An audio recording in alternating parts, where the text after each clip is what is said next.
Hello and welcome to Garden and Allotment Tips podcast for another new podcast for today. Today it's Saturday, and if you've not checked out my main podcast channel, go and check that out. There's a link in this description, or you can search for Gardening with Ben on any platform and you will be able to find it. Also have a check out for my social media channels as well: Facebook, Instagram and TikTok and YouTube. All Gardening with Ben. Have a look and give me a follow. And if you don't follow this podcast, make sure you give it a follow as well, so that you get to stay up to date with all the podcasts and the latest news. So today's podcast is going to talk about feeding your plants and feeding your fruit, because as things start to produce and get bigger, like say your strawberries are starting to flower, or your tomatoes are starting to flower, your rhubarb's getting bigger, or your plum trees are starting to produce fruit, or your blueberries are starting to grow, they'll all need food and energy to get them growing.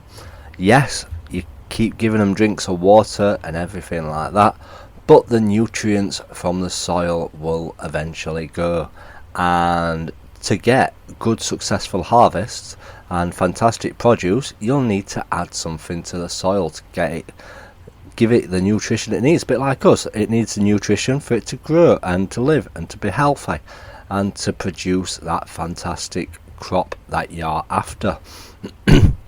Now, what I usually do is that as things start to flower, like my strawberries and my blueberries and tomatoes, etc., I start feeding them at least once a week. And by feeding them, I mean for my strawberries or my tomatoes and stuff like that, I'll either give them tomerite or I'll give them a seaweed feed. And for my blueberries, I've got an ericaceous feed, which I feed them once a week, and then I feed my rhododendrons and my azaleas as well. I feed them once a week as well, with the same feed as my blueberries, because they're both ericaceous. So just make sure you give the right feed to the right plant, obviously, because you don't want to be giving ericaceous feed to strawberries and stuff like that. So just make sure you feed them the correct food. And what you need to do is think of a day that you feed them on, and then try and feed them on that same day every week. And a good little reminder is to do it on a Friday, because you can call it Feed 'em Friday, Feed Your Plants Friday. That's what a lot of people do online. I've seen them do it.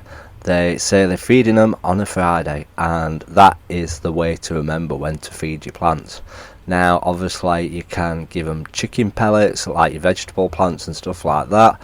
Give them that nutrition. Obviously, if you're giving them chicken pellets, you won't need to feed them once a week, because it's a slow release and it will feed them over the time. But obviously, if you're feeding them a liquid, obviously they'll need feeding once a week. You don't have to feed them if you don't want to, but you will get bigger and better crops from your plants and vegetables if you feed them.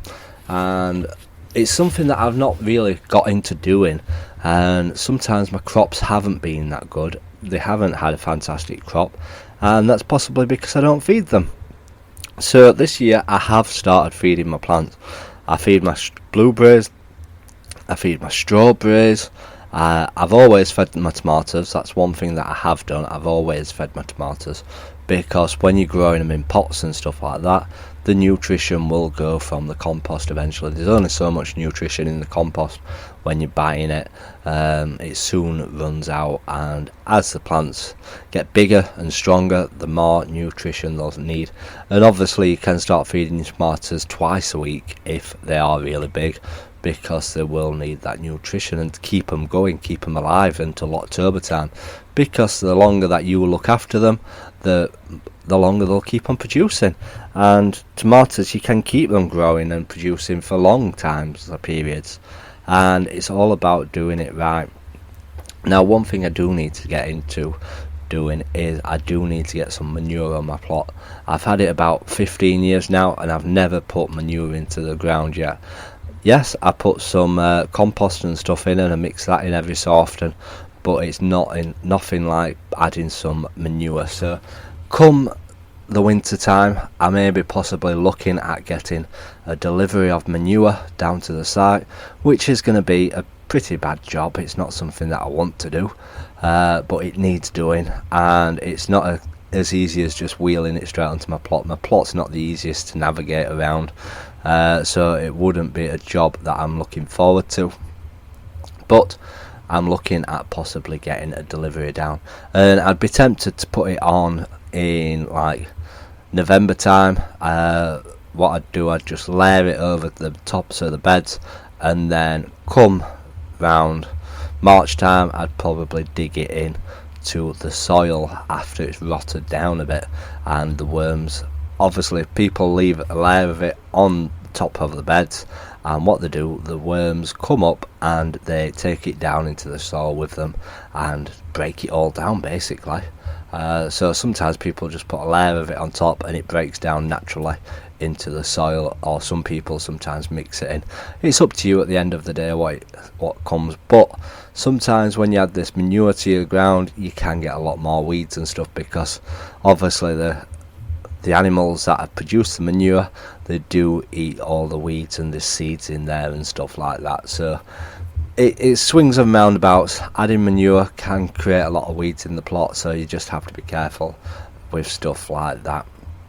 So yeah, feed it Friday. Obviously it's Saturday today, so start this coming Friday, but feed it Friday and start feeding your plants, because they certainly do need them. And your strawberries will be producing now, so get feeding them. Your blueberries will have got blueberries on them, and tomatoes, they may just start flowering, or they might still be growing, but have a look at starting to feed your plants and look after them.